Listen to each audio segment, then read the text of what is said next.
नमस्कार, आदाब, सत श्री अकाल और खुशामदीद। Very very good evening to all of you people. This is your master DJ Harsh Prem, जो कि आज एक बहुत ही अहम और जरूरी मसले पे बात करने आया हूं। और वो अहम जरूरी मसला है बैकलॉग्स। बहुत सारे बच्चों ने मुझे बहुत सारे मैसेजेस भेजे और ऐसे अनगिनत कमेंट मेरे पास आए हुए हैं कि सर बैकलॉग्स हो गया है, I am also dropper, please help. Sir I have too much of backlogs because of late coaching joining, please guide मी।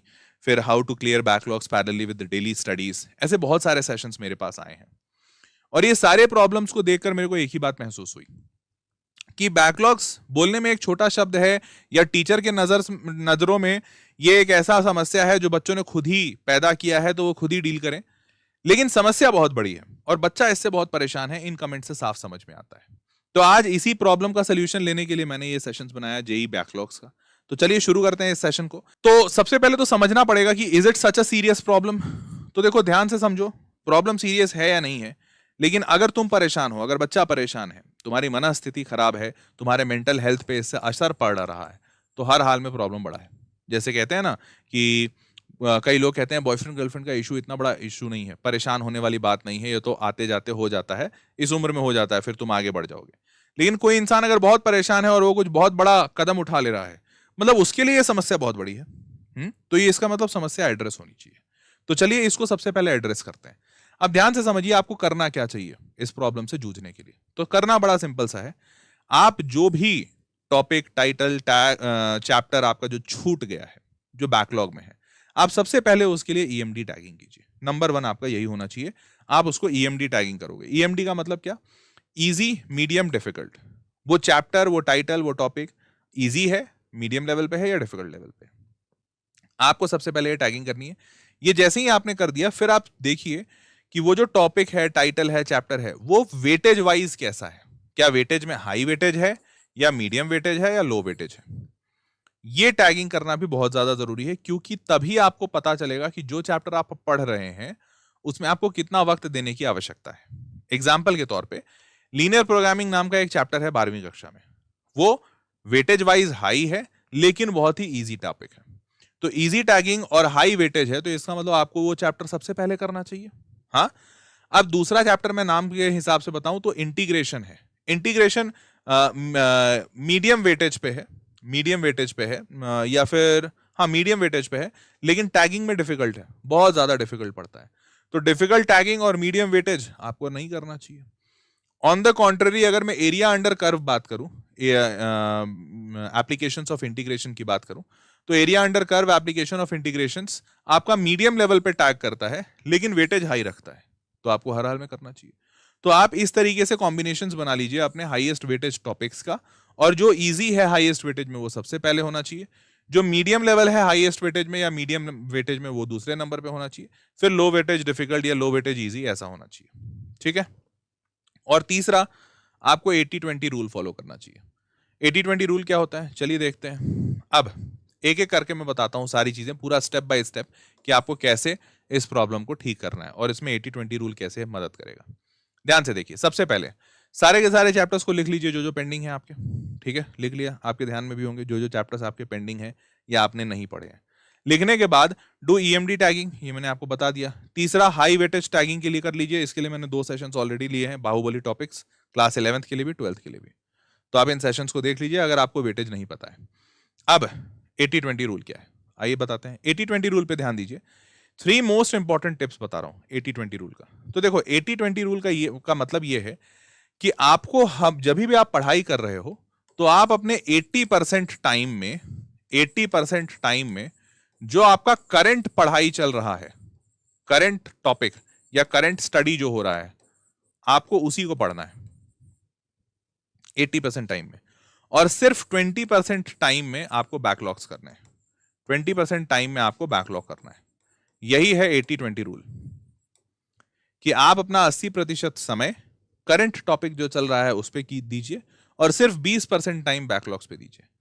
आपके दिमाग में ऑब्जेक्टिव ये क्लियर होना चाहिए कि आप जिस वक्त से जागे हो उस वक्त के बाद से बैकलॉग नहीं बनना चाहिए। उसके पहले वाला बैकलॉग कैसे क्लियर होगा, वो सिर्फ 20% टाइम में क्लियर होगा, बट अभी से कोई बैकलॉग नहीं बनना चाहिए। ये अगर कसम खा लिए, तुम्हारा मामला सेट है। ठीक है, चलिए अब सबसे इंपॉर्टेंट टिप्स बताते हैं 3, ध्यान से देखना। सबसे पहला, डिवाइड योर डे एफिशिएंटली। होगा क्या कि जब ये 80-20 रूल आपको लगाना है तो आपको पहले पता होना चाहिए कि आप दिन भर में कितने देर पढ़ रहे हो और कितने देर नहीं पढ़ोगे। जैसे मान लेते हैं एग्जाम्पल के तौर पे कि आप 5 घंटे पढ़ते हो, तो इस 5 आवर्स में अगर आप 80-20 रूल लगाएंगे, 80% ऑफ 5, 4 आवर्स आपका पढ़ाई होना चाहिए करंट, जो अभी आपका पढ़ाई चल रहा है, ताकि इसमें कोई भी बैकलॉग ना बचे। पढ़ाई कर लो, थ्योरी हो जाता है तो क्वेश्चंस कर लो, बट करंट टॉपिक होना चाहिए। और सिर्फ 1 घंटा आप पढ़ाई करेंगे किस चीज की, बैकलॉग की। तो आपको सबसे पहले अपने दिन को ऐसे बांटना होगा कि आप अपने सारे के सारे टाइम को इस तरीके से मैनेज कर सको कि आपका पूरा का पूरा आउटपुट एफिशिएंटली आए। नहीं तो कई सारे बच्चे क्या करते हैं पता है, उनको लगता है कि भैया हमको बैकलॉग पूरा करना है, वो शुरुआत ही करते हैं बैकलॉग से। अब जब शुरुआत ही की और उनको पता नहीं होता है रियलिटी में कि उनके दिन में कितने घंटे हैं उनके पास जिससे कि उनको पढ़ना है। अब जब यही नहीं पता होगा तो तुम ये बांट ही नहीं पाओगे। पहले तो आपको ये पता होना चाहिए ना आप कितने घंटे आज पढ़ने वाले हो और कितने घंटे पढ़ोगे। जब ये पता होगा तब ये बांटोगे, जब ये बांटोगे तब तुमको पता होगा कि अच्छा ये 4 घंटे में ये चीजें करनी है, 1 घंटा में ये एक टॉपिक या ये 2 टॉपिक का बैकलॉग क्लियर होगा। तो ये पहले डिवीजन अच्छे से कीजिए, बहुत जरूरी है। ठीक है, आगे बढ़ते हैं। Also do problem practice from backlog chapters. क्यों? देखो जनरली बच्चा क्या करता है जब बैकलॉग करता है ना, तो बच्चे के, अब जैसे मान लो कोई एक चैप्टर है, से for example wave optics. Wave optics तुम्हारा कभी छूट गया, कभी छूट गया मतलब तुम एब्सेंट थे या टीचर नहीं आए या तुम नहीं गए, वॉटेवर। अब तुम्हारे दिमाग में क्या है, वेव ऑप्टिक्स मेरा बैकलॉग है। तो बच्चा क्या करता है, वेव ऑप्टिक्स के लिए जाता है और पूरा का पूरा या तो किताब पढ़ जाता है या तो यूट्यूब पे जाता है और लेक्चर 1 से लेके लेक्चर 5 तक के सारे सेशंस देख जाता है। अब वो जैसे ही देखा उसके दिमाग में क्लैरिटी है, यार मेरा तो हो गया, अब मैंने वेव ऑप्टिक्स कर लिया, अब मेरा बैकलॉग नहीं है। बट लेक्चर 1 से 5 पढ़ने से क्या फायदा? सवाल तो तुम्हारे थ्योरी से आने आने से रहे, कोई सवाल थ्योरी से नहीं आता है। तुम्हारा सवाल आएगा क्वेश्चंस पे और वो क्वेश्चन तुमने प्रैक्टिस नहीं किया। तो बेटा जब भी बैकलॉग क्लियर करना हो अपने क्वेश्चंस प्रॉब्लम प्रैक्टिस पे सबसे ज्यादा ध्यान दीजिए, क्योंकि उसी से आपका रियल मायने में बैकलॉग हटेगा। ठीक है, थ्योरी पे भले थोड़ा कम ध्यान दे लो लेकिन प्रॉब्लम प्रैक्टिस पे ज्यादा दो, बहुत जरूरी है। ठीक, चलिए आगे बढ़ते हैं। और तीसरा सबसे इंपॉर्टेंट है कंसिस्टेंसी। कंसिस्टेंसी क्यों? देखो मैंने जो प्लान बनाया बहुत बढ़िया बताया है तुमको, बहुत बढ़िया लगेगा। तुम इसको 1 दिन 2 दिन फॉलो भी करोगे, बहुत अच्छा रिजल्ट भी आएगा, गारंटी मेरी। बट सबसे बड़ी दिक्कत इसके बाद आती है। दिक्कत इस बात की है ही नहीं कि प्लान अच्छा मिलेगा कि नहीं, टीचर अच्छा बताएगा कि नहीं, टीचर अच्छा होगा कि नहीं, ये प्रॉब्लम है ही नहीं। टीचर अच्छा है, प्लान अच्छा बना रहा है, बता रहा है, फॉलो करोगे तो फायदा होगा, फॉलो कर लिए फायदा हो भी गया। बट ये चीज लोग मैक्सिमम 2 से 3 दिन करते हैं, कुछ बहुत मोटिवेटेड हुए तो 5 दिन, बस 2 3 या 5 दिन से रिजल्ट नहीं आता। आप जिस चीज की तैयारी कर रहे हो वो 1 साल का गेम है। उस 1 साल के गेम में आपको अगर अव्वल आना है तो बहुत ज्यादा जरूरी है आपके लिए कि आप इस चीज को रेगुलरली और कंसिस्टेंटली करते रहो। मैंने कईयों बच्चों से, 100 हजारों बच्चों से बात की है जो टॉपर्स लेवल के रहे हैं कि भैया तुम कैसे यहां तक पहुंचे। हर एक इंसान के दिमाग में, जहन में, अंदर से एक ही बात आई है, सर कंसिस्टेंसी। मैं पूरे साल पढ़ रहा था सर, भले 1 घंटा पढ़ूं 2 घंटा पढ़ूं, बट पूरे साल पढ़ता रहता था, अपने आप को डिस्ट्रैक्ट नहीं किया, इधर उधर नहीं किया, पढ़ाई तो कर ही रहा था। तो बेटा कंसिस्टेंसी सबसे ज्यादा जरूरी है, इसके बगैर कुछ नहीं है। ठीक है, ये चींटी का एग्जाम्पल हमेशा याद रखना। चींटी को तुम देखना, चाहे जितना बड़ा भी इसका पहाड़ हो, खाना हो, चीनी हो, ये एक एक दाना उठाती है, सिर्फ एक दाना, बट लगी रहती है, दिन भर लगी रहती है। इवन तुम देखना, कभी एक दाना चींटी उठा के ले जा रही हो ना, तुम चींटी को ऐसे थोड़ा सा उंगली से ऐसे उधर ढकेल देना, उसका दाना गिर जाएगा, वो फेंका जाएगी, बट फिर वो वापस आएगी, फिर वापस आएगी, फिर दाना उठाएगी, फिर चलने लगेगी। तुम वापस उसको फेंक दो, फिर वो दूर फेंका जाएगी, बट फिर वो आएगी, फिर दाना उठाएगी, फिर चलते जाएगी। चींटी की ये जो फितरत है उसको इतना छोटा होने के बाद भी इतने बड़े बड़े काम करवा देती है। जब पूरा की पूरी बरसात का मौसम होता है तो बरसात के मौसम में चींटी अपना खाना पहले से स्टोर कर लेती है। इतना छोटा होने के बाद भी 3 महीने का खाना ये अपना स्टोर करती है। और चींटी की ये फितरत इंसानों को बहुत ज्यादा सीखने की जरूरत है। इनफैक्ट जो इंसान इस फितरत को सीख जाता है वो इंसान बहुत महान हो जाता है।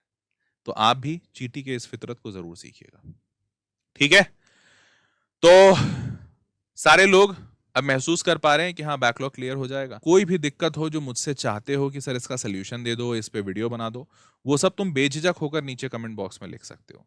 वो कमेंट्स मुझ तक सबसे पहले पहुंचते हैं और उन कमेंट्स पे मेरे को वीडियो बनाने में बड़ी खुशी भी महसूस होती है, क्योंकि वो दिक्कतें तुम महसूस कर रहे हो और वो दिक्कतें मुझ तक जब तुम डायरेक्ट पहुंचाते हो तो मैं उस पर तुरंत वीडियो बनाता हूँ। ठीक है, तो कुछ भी इशू हो नीचे कमेंट बॉक्स में लिख देना।